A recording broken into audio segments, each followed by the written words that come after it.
Mateus capítulo 5, nós iremos ler apenas na realidade, 4 versículos. Do versículo 1 até o versículo de número 4. Todos encontraram? Está escrito assim: E Jesus, vendo a multidão, subiu a um monte e, assentando-se, aproximaram-se dele os seus discípulos, e abrindo a sua boca, os ensinava dizendo: Bem-aventurado os pobres de espírito, porque deles é o reino dos céus. Bem-aventurados que choram, porque serão consolados. Amém, meus irmãos? Olhe todos para mim, por gentileza. Desde o nosso nascimento e por toda a nossa vida, nós somos submetidos a princípios, regras e normas. Em todos os lugares, estabelecimentos que vamos, existem princípios.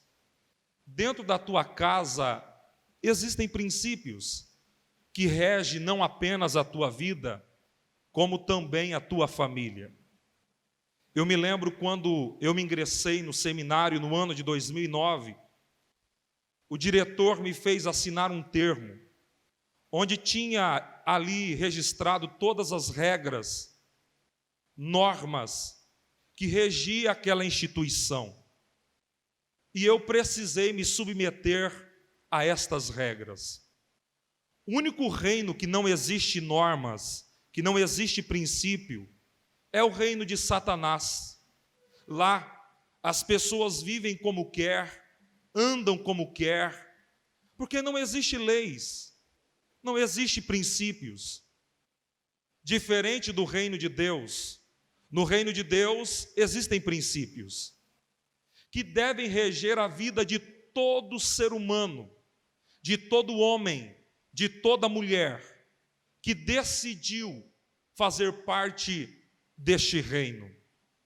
É interessante que depois de Jesus ter sido tentado por Satanás por 3 vezes no deserto e por 3 vezes ter vencido a Satanás, ele ficou sabendo que João Batista estava preso e ele deixou a região onde estava, a região de Nazaré, e decidiu ir para Cafarnaum, região também da Galileia. Quando ele chegou ali na região da Galileia, a Bíblia diz que ele começou a pregar o evangelho do reino. E a primeira pregação de Jesus, o tema central da pregação de Jesus foi o arrependimento. Jesus começou a dizer: arrependei-vos, porque é chegado o reino dos céus. A pergunta que vem na mente é: por que Jesus iniciou o seu ministério pregando sobre o arrependimento? Por que Jesus não pregou sobre um outro assunto, um outro tema? Porque a maior necessidade do homem não era dinheiro. E se fosse dinheiro, provavelmente Deus teria enviado um economista. Se a maior necessidade do homem fosse beleza, provavelmente Deus teria enviado um cirurgião plástico, um esteticista. Se a maior necessidade do homem fosse tecnologia, provavelmente Deus teria enviado um cientista. Só que a maior necessidade do homem era o perdão. Por isso ele enviou o Salvador, Jesus Cristo. E para receber o perdão, é necessário arrepender-se. Sem o arrependimento não há perdão. E por isso Jesus inicia o seu ministério pregando sobre o arrependimento. Após ele pregar sobre o arrependimento, a Bíblia diz que ele começa então a curar as pessoas que estavam doentes, a expulsar demônios, a libertar aqueles que estavam cativos. E a Bíblia vai nos dizer no capítulo 4, no Evangelho de Mateus, que a sua fama começou a espalhar-se para além do território da Palestina, chegou na Síria, chegou em outros lugares.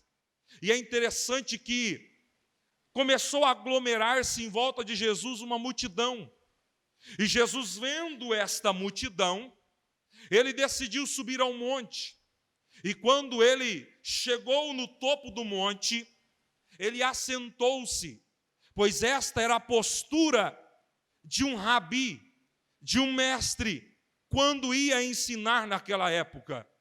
E quando ele assentou-se, a Bíblia vai dizer, no capítulo 5 do Evangelho de Mateus, que aproximou-se os seus discípulos. E o texto vai dizer no versículo de número 1, que Jesus, abrindo a sua boca, passou a ensiná-los, dizendo.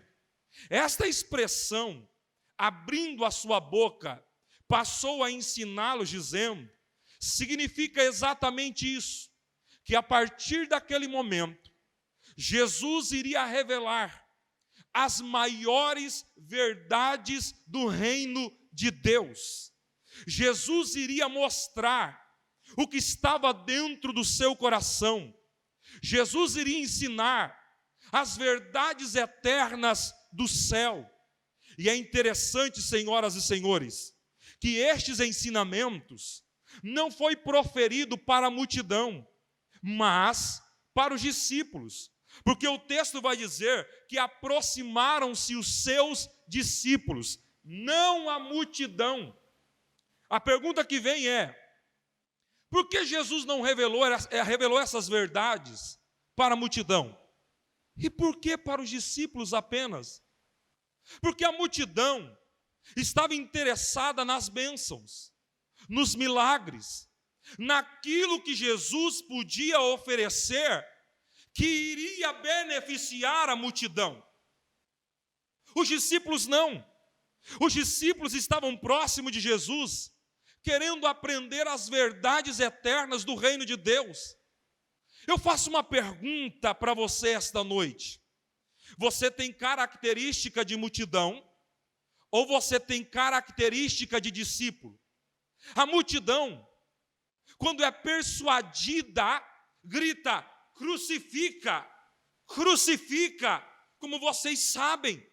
Os discípulos não, estão próximos de Jesus, andam com Jesus, não querem apenas bênção, mas querem um abençoador, querem aprender mais de Deus. Os discípulos têm sede de aprender da palavra de Deus, a multidão não. Quando a verdade é dura, quando a verdade do Evangelho é intensa e confronta, a multidão se dissipa, deixa Jesus, abandona Jesus. Qual é a tua característica? A tua característica é de discípulo ou de multidão? Quem tem característica de multidão, enquanto está sendo beneficiado por Deus, está com Deus. Mas quando Deus não faz o que esta pessoa quer, ela deixa Deus, murmura, reclama, questiona. Diferente do discípulo, ele quer mais de Deus. Se Deus fizer, continua com Deus, anda com Deus. E se Deus também não fizer, ele não abandona Deus. Qual é a tua característica? Você se parece com quem? Discípulo ou multidão? Jesus então começa a ensinar as verdades do reino de Deus.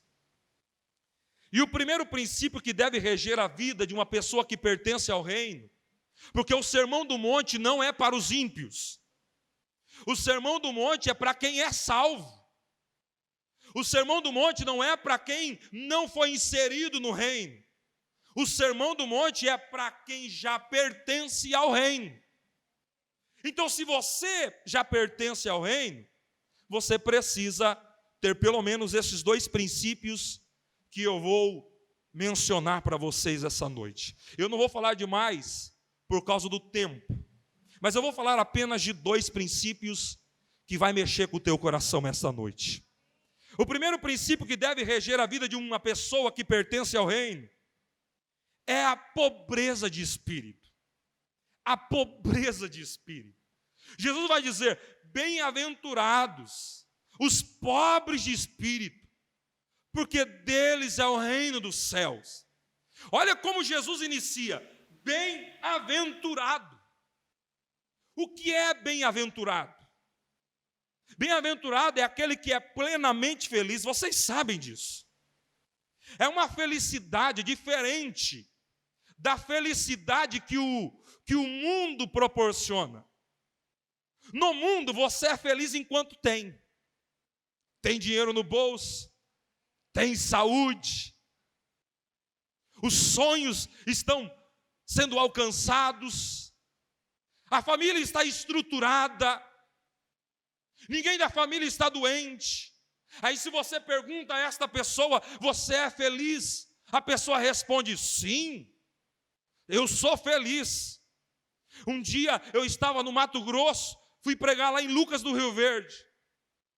E quando eu estava dentro do ônibus, sentou um senhor do meu lado, e nós começamos a conversar sobre felicidade. E eu perguntei para ele: por que você é feliz? E ele disse: porque eu tenho uma vida financeira estável. Eu sou bem no quesito financeiro, não me falta nada, eu tenho o carro do ano, eu tenho uma boa casa para morar. Aí eu te pergunto: e se ele perdesse tudo isso, o carro, a casa, a saúde, será que ele continuaria sendo feliz? Porque a felicidade do mundo é resultado de combinações positivas, só que é diferente da felicidade do crente. O crente não é feliz porque tem dinheiro, o crente é feliz porque tem Jesus. E se o dinheiro acabar, eu continuo feliz. E se a saúde for embora, eu continuo feliz. E se eu entrar numa crise conjugal, eu continuo feliz. Porque a minha felicidade não tem origem na terra. A minha felicidade tem origem em Deus. Você pode dizer amém por isso? Então Jesus vai dizer: bem-aventurado são os pobres de espírito. Aí a pergunta que vem neste momento é: quem são os pobres de espírito? Ou o que é ser pobre de espírito? Tem pessoas que nunca parou para refletir sobre isso. Tem pessoas que acreditam que pobre de espírito é os pecadores, os ímpios, melhor dizendo, porque pecadores somos nós também. Os ímpios, aquele é pobre de espírito porque não tem Jesus. Não é isso que Jesus está dizendo aqui. Jesus começa o versículo dizendo no tom positivo: bem-aventurado. Se pobreza de espírito não fosse positiva, Jesus começaria num tom negativo e nem iria dizer isso aqui.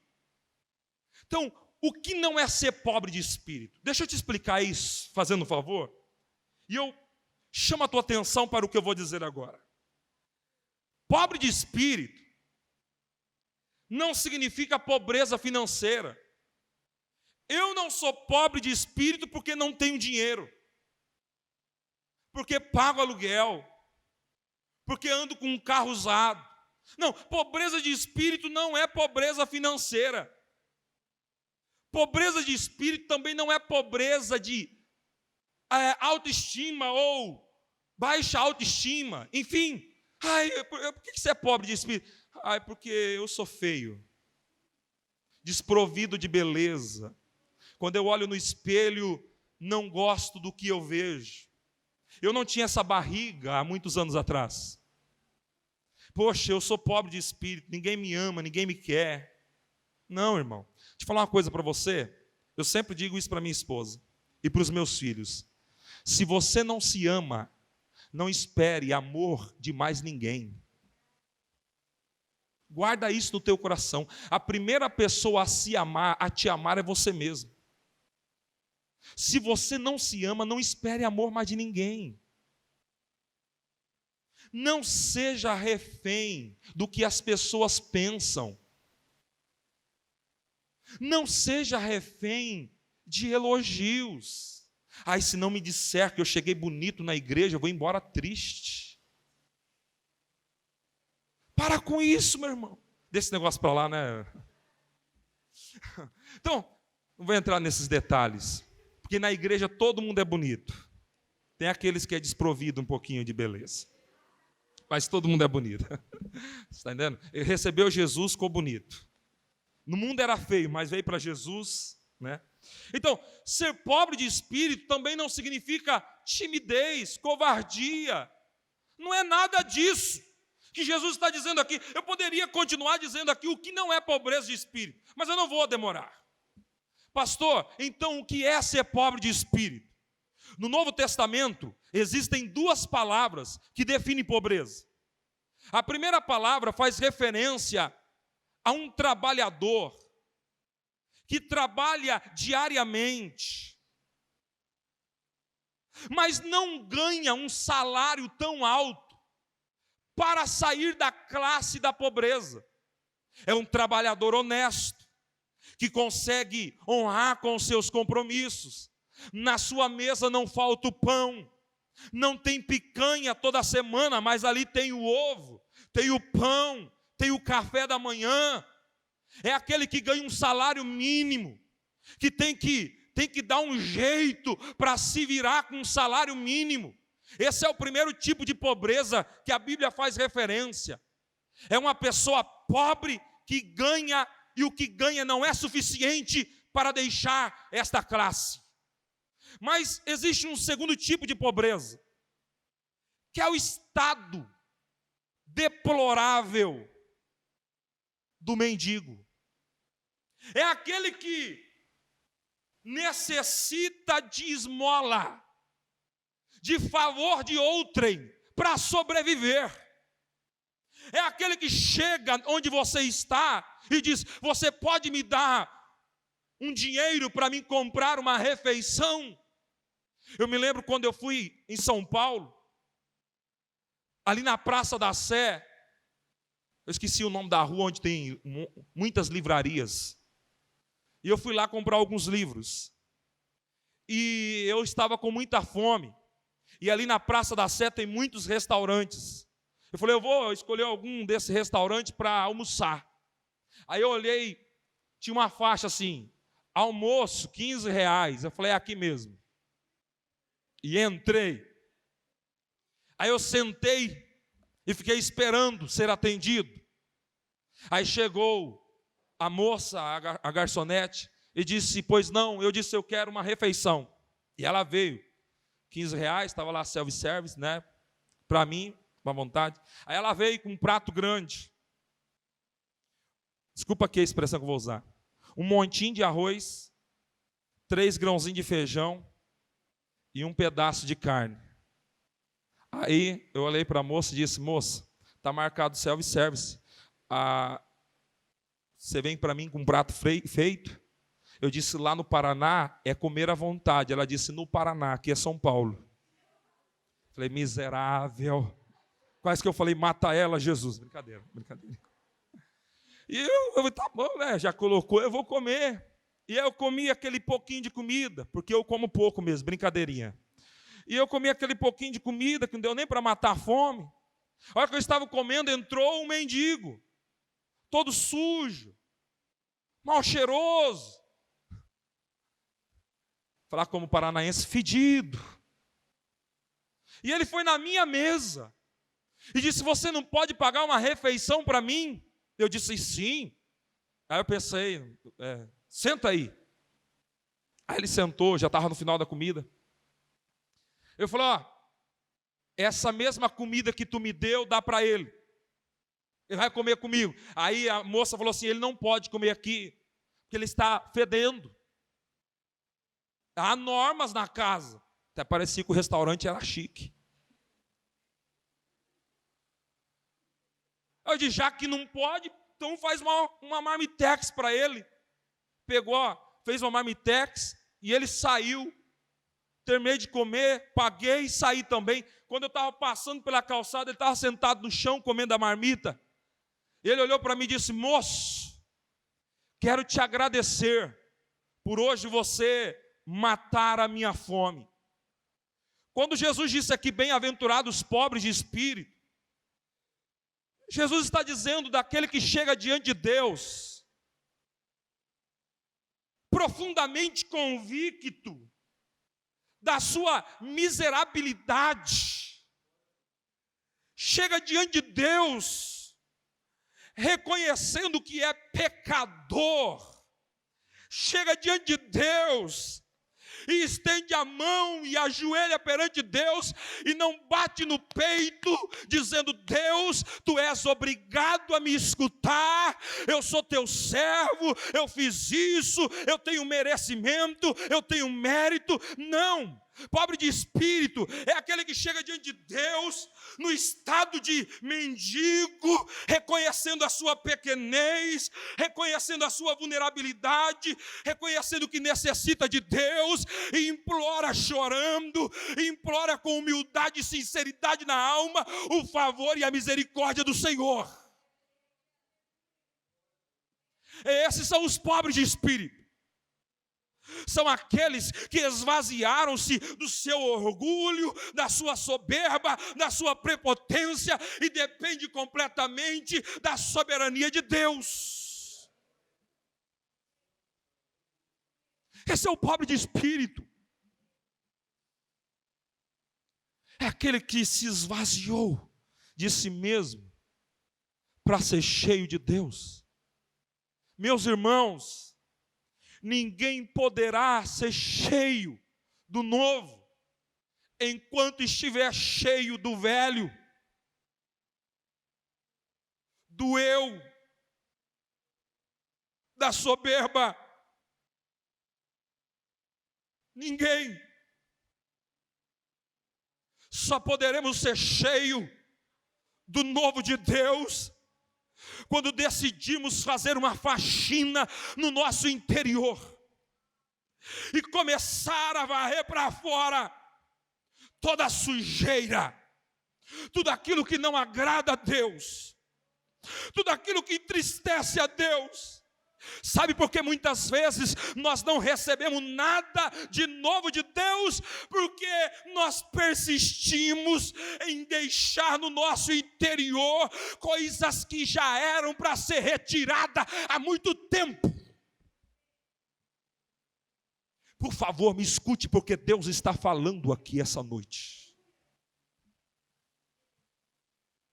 Esvazie o teu interior daquilo que desagrada a Deus. Ser pobre de espírito é olhar para dentro e reconhecer a sua pequenez e dizer: Deus, sem ti não dá. Ser pobre de espírito é chegar perante Deus e dizer: Deus, eu preciso tomar uma decisão e eu quero receber uma orientação tua. Ser pobre de espírito é ser totalmente dependente de Deus.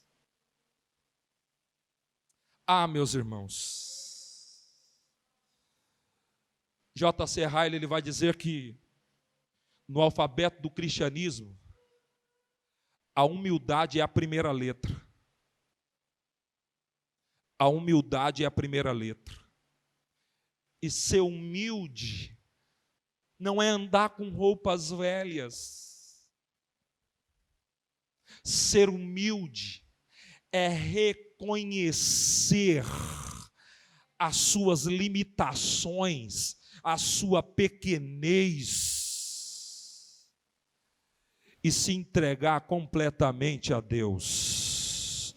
Eu não sei aonde li, mas eu li uma frase que dizia assim: o mundo ainda não viu o que Deus pode fazer na vida de uma pessoa que se entrega completamente a Deus. O primeiro princípio que deve reger a vida de um cristão que pertence ao reino é a pobreza de espírito. Por gentileza, com muito respeito, pergunte para o seu irmão: você é pobre de espírito?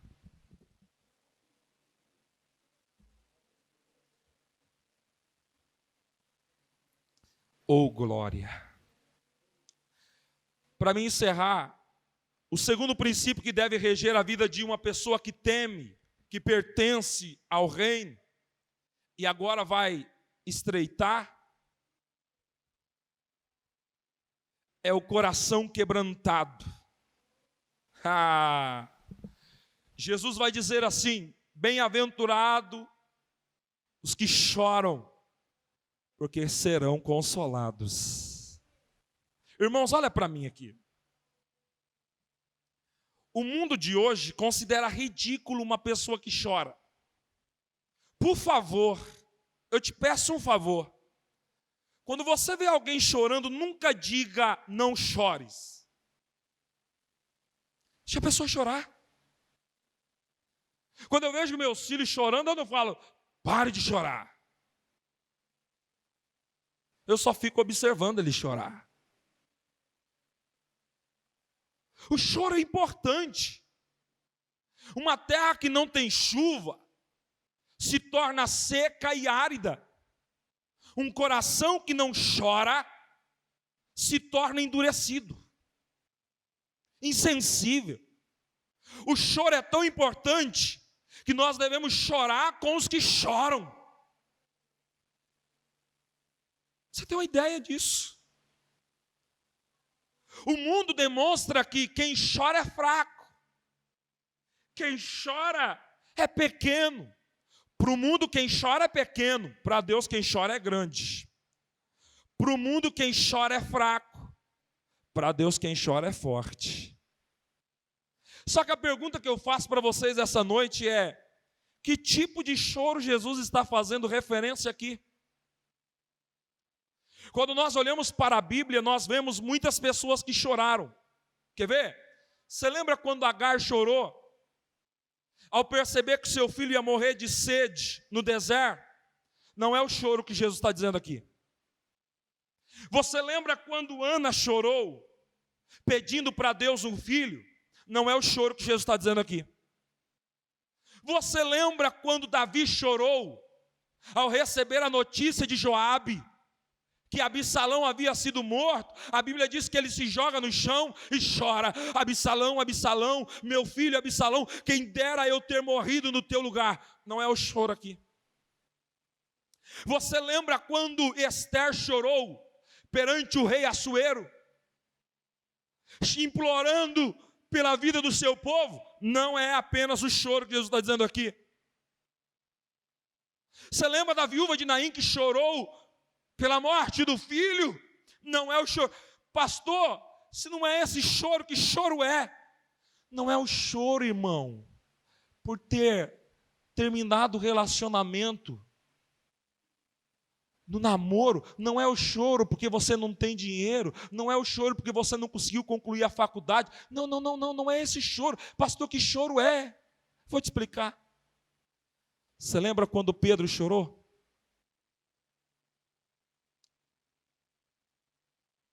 Na terceira vez que ele peca, nega Jesus, o galo canta.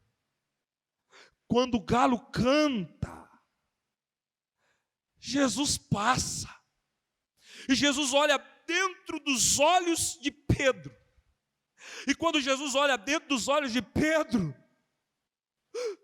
ele lembra das palavras de Jesus. E ele começa a chorar. Ele começa a chorar. Que choro é esse? Esse é o choro espiritual, resultante do nosso estado de pecaminosidade. É o lamento diário dos nossos próprios erros e falhas. Lá vai, me escuta por favor. Tem gente que chora porque não conseguiu alcançar os sonhos. Tem gente que chora porque não passou no vestibular. Tem gente que chora porque foi mandado embora da empresa. Não é errado chorar, mas hoje poucas pessoas choram pelos seus próprios erros e pecados. Irmão, eu sou um pregador do Evangelho. Hoje o pecado está tão comum que as pessoas pecam e não tem mais a capacidade de entrar na presença de Deus e chorar pelos seus pecados e pedir perdão a Deus. Por quê? Está comum.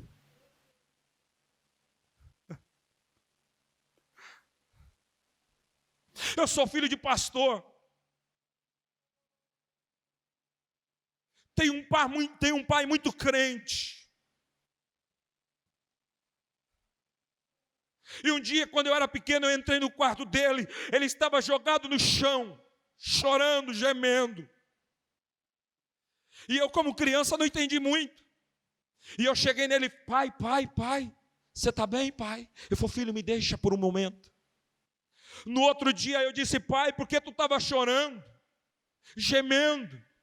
E ele disse: filho, eu estava chorando e gemendo por causa dos meus pecados e dos meus erros. Sinto o peso dos meus pecados. O pecado é pesado. Quem não tem noção do peso do pecado nunca chorará o choro de arrependimento pelos pecados cometidos.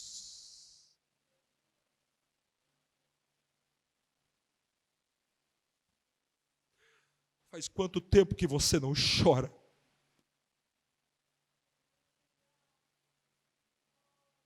Faz quanto tempo que você não entra na presença de Deus suplicando a sua misericórdia?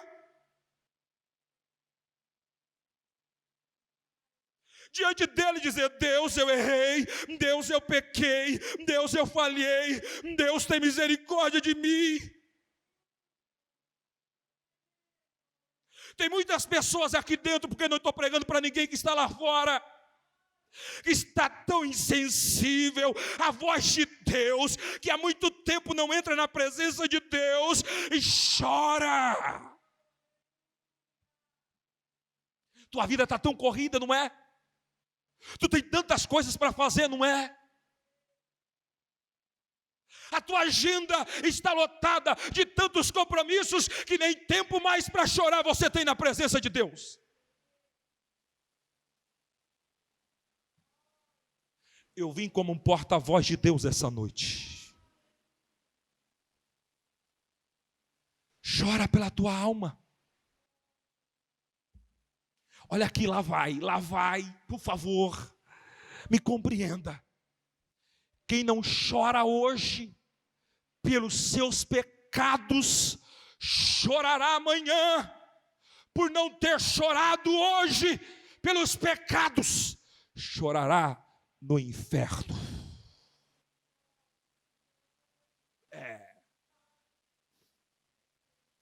Quem não chora hoje por arrependimento, se arrependerá amanhã no inferno por não ter se arrependido em vida. É esse choro que Jesus está dizendo aqui. Paulo chorou, Paulo era chorão.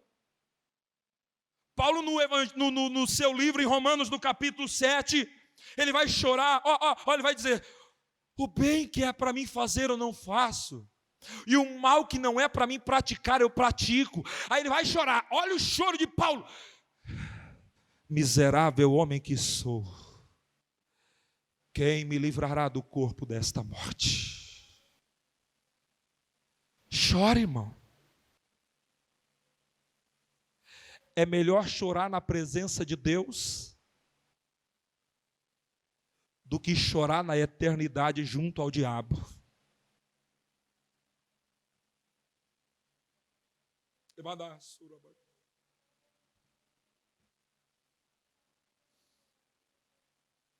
Bem-aventurados que choram, porque serão consolados.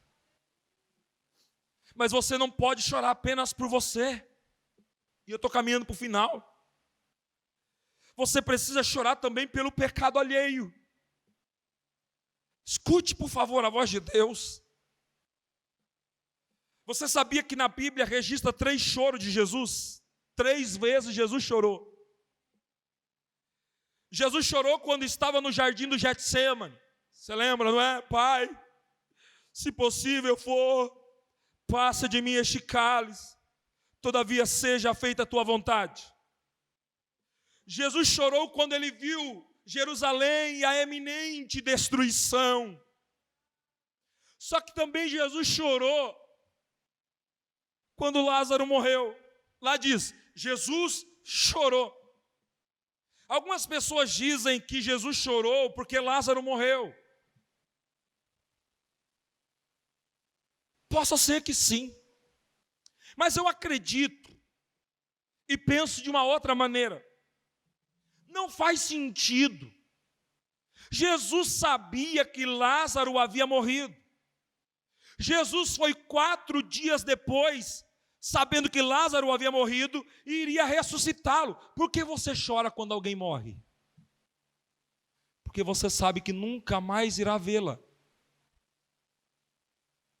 Não faz sentido Jesus ter chorado por Lázaro, porque Jesus sabia que Lázaro iria ressuscitar. Então, pastor, por que Jesus chorou? Jesus chorou por ver o que o pecado fez com a humanidade, trazendo a morte à realidade. O ser humano não foi feito para morrer, o ser humano foi feito para viver eternamente. Se Adão não tivesse pecado, Eva não tivesse pecado, nós estaríamos vivos para sempre. Então, Jesus chorou por ver o que o pecado fez com a humanidade. Jesus chorou pela humanidade. Jesus chorou pelo pecado da humanidade. Agora lá vai.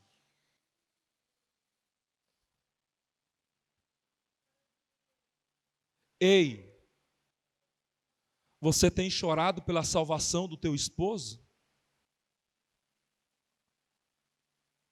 Você tem chorado pela salvação dos teus filhos? Você tem chorado pelos pecadores?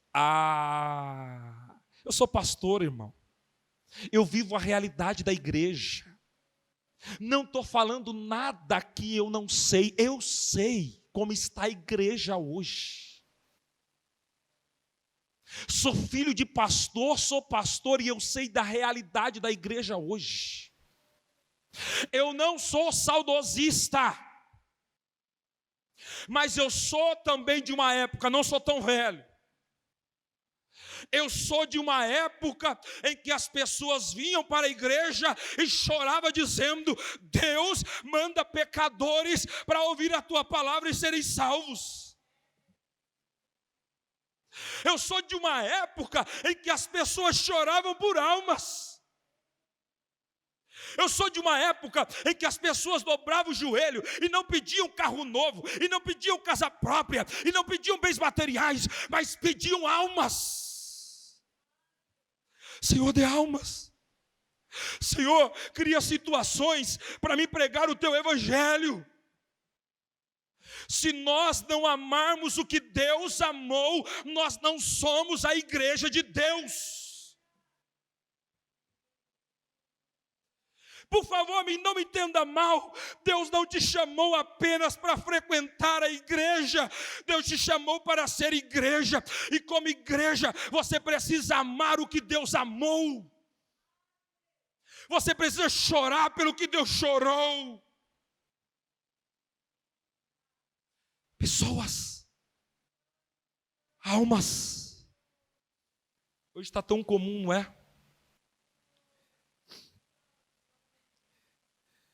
Que as pessoas não choram mais por almas. Não, para aí. Eu estou falando alguma mentira? Reflita. Vou extremizar aqui. Reflita a última vez que você entrou na presença de Deus. Lembra do que você pediu para Deus? E olha lá, hein? Tem gente que faz meses que não entrou faz meses que já entrou na presença de Deus. Estão aqui, ó, meses. Faz muito tempo que não ora. É por isso que a tua vida está assim, seca, vazia, não faz mais sentido, você não sente mais a presença de Deus. Eu vou falar para vocês, há um tempo atrás, eu fiquei 3 semanas sem orar, correndo, desenfreado, atrás de um monte de coisa da igreja, construção, isso, aquilo, outro, a gente procurando para receber conselho. Fiquei 3 semanas sem orar, irmão, parecia que eu tinha morrido. Eu ia pregar, meu Deus do céu. Eu não sentia mais aquele fogo no meu coração que ardia. Eu até falei para minha esposa: amor, eu estou parecendo desviado. Eu não estou mais sentindo o que eu sentia. É claro que nós não vivemos de sentimento. Eu estou sentindo que não é Deus que está distante de mim, é eu que distanciei de Deus. Eu preciso voltar de novo. Em minhas orações eu peço para Deus: Senhor, não me deixe eu me tornar um profissional da fé. Pegar a Bíblia apenas para pregar, orar apenas no dia que eu for pregar. Não me deixe eu me tornar um profissional da fé, ensinar às pessoas o que eu não estou vivendo.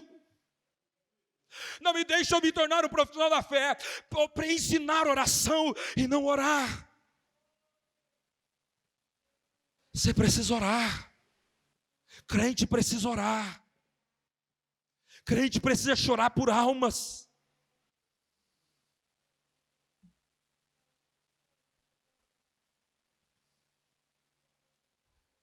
Crente precisa orar. Moody dizia chorando: Deus, me dê 1 milhão de almas. John Knox chorava dizendo: Deus, me dê a Escócia ou me tire a vida. Se eu fosse aqui, ia ter muitos autores. E você tem chorado pelo quê?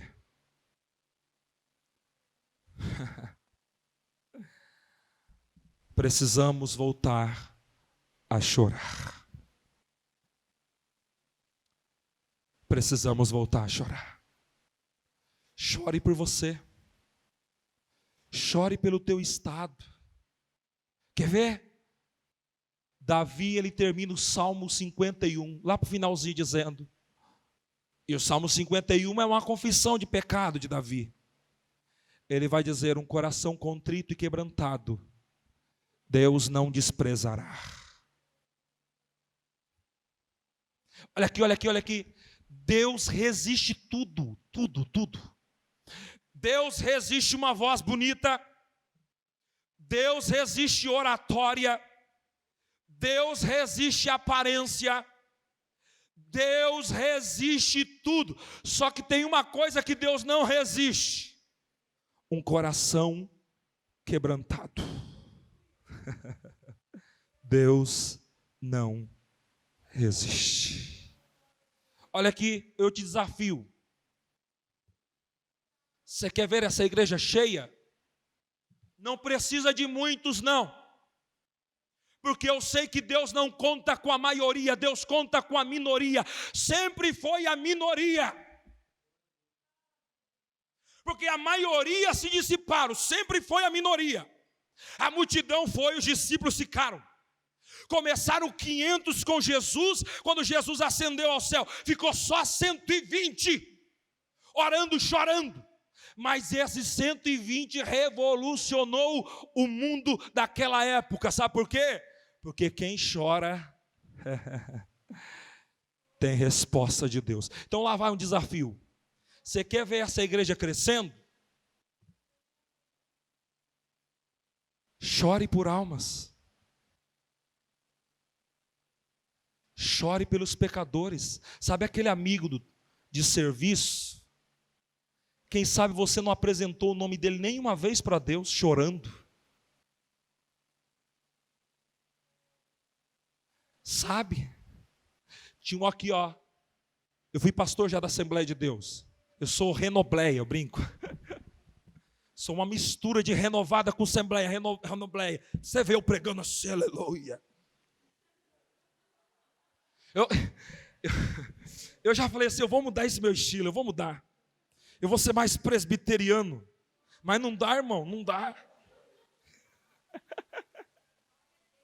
Não dá. Claro que Deus usa cada um no seu estilo, né? Mas tinha uma irmãzinha na Assembleia de Deus. Ela chegava meia hora todos os dias antes do culto começar. O nome dela é Maria José. Ela sentava na última cadeira. E ela ficava meia hora orando, até o culto começar. Todas as vezes que ela levantava, eu passava assim, algumas vezes eu passava por ela, e eu via a cadeira molhada de tanta lágrima. Aí um dia eu perguntei para esta irmã, falei: irmã, por que você chega meia hora antes? Você é a única pessoa que chega meia hora antes do culto começar. Porque eu tenho o costume de abrir a igreja meia hora antes. E ficar chorando, orando. Ela disse: pastor, logo quando eu cheguei a assumir a igreja lá, eu tenho um marido. Nós somos 35 anos casados. Ele não gosta de crente, odeia crente. E o senhor nem adianta em casa, porque se você for lá, ele vai te bater. Mas eu entendi que o que eu não posso fazer, Deus faz. E ela orava, ela falou: pastor, estou orando, chorando pela salvação do meu marido. Sabe o que aconteceu? Eu fiquei 2 anos nessa igreja. Para ser específico, 1 ano e alguns meses. Um dia, num congresso, entra ela e ele. E eu olhei, falei: meu Deus, será que vai me bater? Sentou lá atrás. Quando terminou o culto, ele veio até onde eu estava. E ele disse para mim: pastor, Deus tocou no meu coração de vir fazer uma visita na igreja da minha esposa. E hoje Deus falou comigo. E eu quero me entregar para Jesus. Olha aqui, olha aqui. Se entregou para Jesus. 3 meses depois, batizamos ele. 1 ano depois, Jesus recolheu. Quando Jesus recolheu, já não estava mais lá. Mas o marido foi salvo, porque uma mulher chorou, pedindo a Deus salvação. Por gentileza, fica de pé.